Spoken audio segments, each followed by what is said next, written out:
A paz do Senhor, meus irmãos, com muita alegria é que eu quero saudar os irmãos com a gloriosa paz do Senhor Jesus Cristo e que essa paz ela habite no seu coração e no meu coração continuamente para a glória do nome santo do Senhor. Meus irmãos, eu quero nesta oportunidade trazer uma meditação ao nosso coração, uma palavra da parte do Senhor que vai de encontro às nossas vidas, nos moldando, nos capacitando, nos orientando a viver uma vida santa, agradável e direcionada a servir ao Senhor em espírito e em verdade. Eu quero ler juntamente com os irmãos no livro de 1 Coríntios, capítulo de número 5, versículo de número 9 ao versículo de número 13.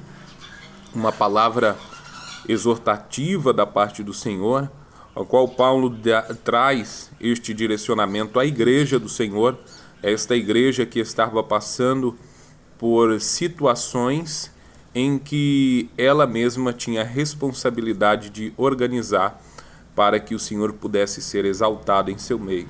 E isso é um ensinamento, um direcionamento para nós como servo do Senhor.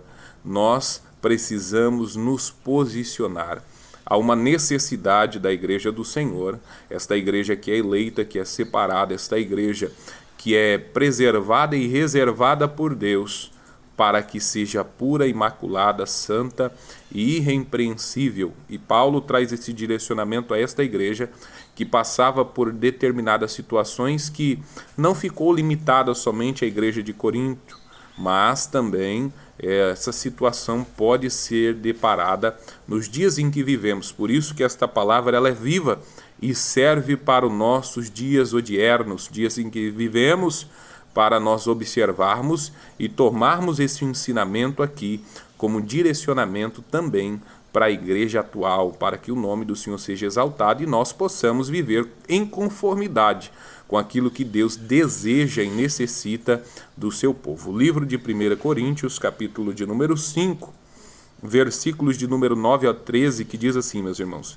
Já por carta vos tenho escrito que não vos associeis com os que se prostituem.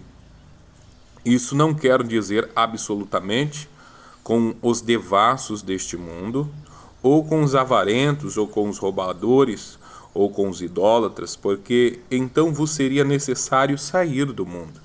Mas agora escrevi que não vos associeis com aqueles que, dizendo-se irmão, for devasso, ou avarento, ou idólatra, ou maldizente, ou beberrão, ou roubador. Com o tal, nem ainda comais. Porque tenho em julgar também os que estão de fora? Não julgais vós os que estão dentro? Mas Deus julga os que estão de fora. Tira, pois, dentre vós a este iníquo. Meus amados e queridos irmãos, esta é uma palavra dura, eu creio. E eu sei que os irmãos, pela leitura, podem achar um pouco pesada. No entanto, aqueles que se dispõem a servir ao Senhor têm que ter em consciência duas convicções. Primeiro, Deus é amor. Deus te ama, Deus me ama. Ao ponto que o Senhor entregou o seu Filho unigênito na cruz do Calvário para que nós pudéssemos ter esta vida e esta liberdade em servi-lo. Os pecados que estavam sobre nós foram depositados sobre Cristo. O Senhor levou ele ao madeiro. E levando ao madeiro, os nossos pecados agora são perdoados. No entanto, há uma necessidade de um arrependimento. Há uma necessidade de uma valorização deste sacrifício que Cristo fizera por nós. E nós temos aqui um direcionamento duro. Paulo está trazendo a esta igreja e escrevendo ele por carta que eles deveriam não fazer associação com aqueles que vivem nas práticas mundanas, com aqueles que vivem nas práticas que desagrada ao Senhor. É bem verdade que isso é uma necessidade para nós que servimos a Cristo, até mesmo porque somos embaixadores do Senhor aqui nesta terra. E para os irmãos compreenderem, no livro de 2 aos Coríntios, capítulo 5, versículo de número 17, há uma realidade para aqueles que aceitam a Cristo e estão servindo ao Senhor. Paulo vai dizer também nesta carta à igreja, dizendo: portanto, se alguém está em Cristo, nova criatura é. As coisas velhas se passaram, eis que tudo se fez novo. Quando aceitamos a Cristo, as velhas práticas têm que ser extirpadas do nosso meio. Quando se entregamos a Cristo, há uma necessidade de regeneração. Irmão Rodrigo, isso significa que no percurso da minha caminhada eu não posso falhar? Isso significa que se eu falhar eu não tenho mais perdão? Não, isso significa que nós somos suscetíveis a erro. E por isso que a Bíblia Sagrada é a bússola para a vida do crente.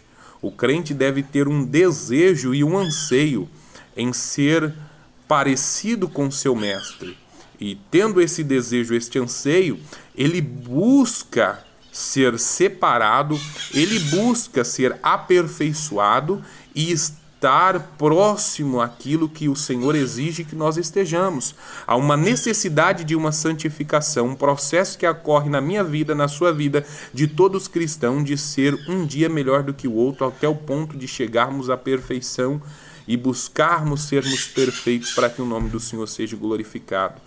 A buscarmos sermos a imagem e semelhança do Criador, porque há uma ordenança pela Bíblia Sagrada que nós devemos buscar, porque o próprio Senhor diz: sede santos, porque eu sou santo. E esta questão de ser santo é uma necessidade de uma separação, não viver nas práticas erradas. Eu posso errar, vai acontecer, pode ser que venha acontecer, mas eu tenho que ter a hombridade, eu tenho que ter, o desejo, eu tenho que ter a disposição, direcionamento de reconhecer a minha falha, buscar o arrependimento e mudar a minha conduta, não permanecer nessa conduta. É por isso que Paulo diz este ensino, traz este ensino à igreja. Ele vai dizer: já tenho escrito para vocês que não vos associei com os que se prostituem.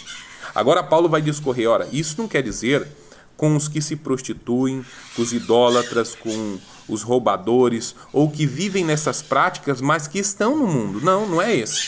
Até mesmo porque, se fossem esses que vivessem na prática mundana, que ainda não servem ao Senhor, era necessário eu arrancar vocês da terra, porque a terra está em corrupção. O próprio Senhor Jesus disse que o mundo jaz no maligno, ou seja, o mundo, a normalidade é que o mundo esteja no erro e no pecado. Agora, a normalidade não é que um cristão viva no pecado.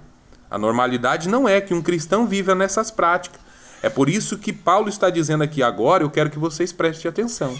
O que eu quero que vocês façam é não se associem, não fique participante de pessoas que dizem ser crente, pessoas que dizem ser cristão, pessoas que dizem servir ao Senhor, mas vive prostituindo, vive roubando, vive mentindo, vive caluniando, vive uma vida pregressa, uma vida devassa.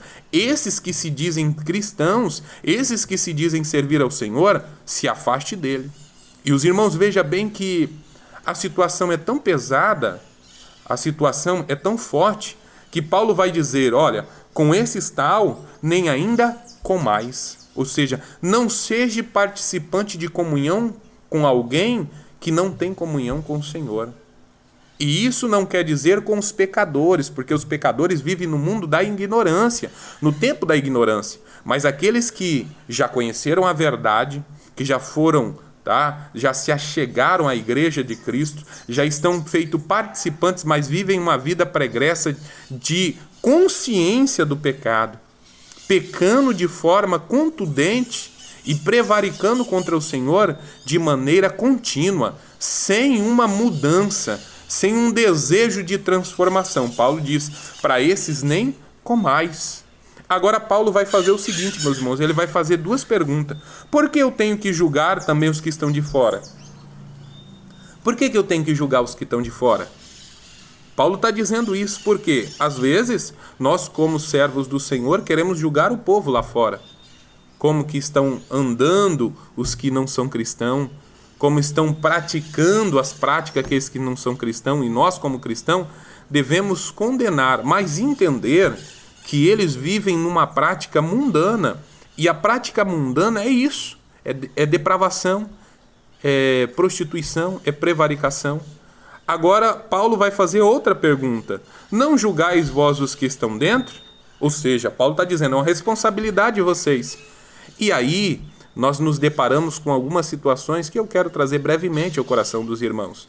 Há muitos cristãos que querem se justificar os vossos erros, dizendo, está escrito lá no livro de Mateus, capítulo de número 7, não julgueis. Então os irmãos não podem ficar nos julgando. Paulo está dizendo que é o contrário.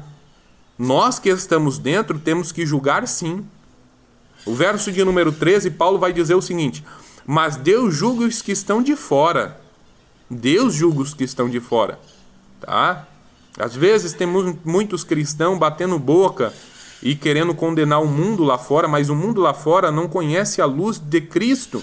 Mas agora aqueles que estão inseridos dentro conhecem, têm a palavra, têm o acesso, foram arrancados das trevas e agora estão querendo voltar novamente. Paulo diz, agora tirai dentre vós este iníquo. Quem vive na iniquidade, meu irmão, quem vive de forma consciente no erro, precisa ser tirado. Precisa ser tirado se não houver arrependimento. Os irmãos sabem, né, as irmãs que são dona de casa, se você tiver um cesto de frutas e aquela fruta que começa a apodrecer não foi arrancada dali, ela vai fazer com que as demais apodreçam. É isso que Paulo está dizendo. Para que os demais não sejam contaminados, esse iníquo tem que ser tratado. Os irmãos já pegaram uma fruta que está estragada, você sabe a forma de você aproveitá-la pelo menos um pouco? Tá? Quando você pega uma maçã, que você quer aproveitar uma parte dela, uma parte está estragada, outra parte está boa, a forma que tem é tratando. Qual que é o tratamento? Corta. Aquela banda que presta, você guarda na geladeira. O processo de refrigeração vai fazer com que aquela fruta crie uma crosta bem firme, vai fazer com que o apodrecimento seja cessado. Você consegue manter ali 2 dias e ainda conseguir aproveitar aquela fruta. Agora aquela parte que está podre, ela tem que ser jogada para fora, tem que ser arrancada. E isso não sou eu que digo, isso é a Bíblia. Porque esta fruta podre, né? Como ela contamina todo o cesto que está bom, assim também Paulo está dizendo que aquela pessoa que de forma consciente vive pecando e querendo trazer justificativas para se manter no erro, ela tem que ser tirada, ela é tratada como uma pessoa iníqua. E aqui eu quero finalizar para aqueles que às vezes usam a Bíblia Sagrada para dizer, você não pode me julgar. Paulo, trazendo a igreja de Corinto, diz que temos que julgar sim, porque nós temos que tirar esse iníquo do meio daqueles que são fiéis. Nós, como igreja, a igreja tem que tirar, é papel da igreja tirar este iníquo, tá? No entanto, nós vemos aqui que o texto que muitos usam para dizer não podem me julgar, que é o livro de Mateus, capítulo de número 7, versículo de número 1, não julgueis para que não sejais julgados. Neste mesmo texto, o povo esquece de ler a continuidade do texto, porque lá no versículo de número 6 vai dizer, não deis aos cães as coisas santas, nem deiteis aos porcos as vossas pérolas, para que não pise e voltando-se vos despedace. Ora, se no início diz para mim não julgar, por que que no final, no verso de número 6, vai dizer que eu não posso dar coisa santa a cães? E como que eu vou saber quem é cão e quem é porco se eu não julgar? Esse texto que está dizendo é que eu não posso julgar de maneira errada, fazer 2 balanças. Minha balança tem que ser igual.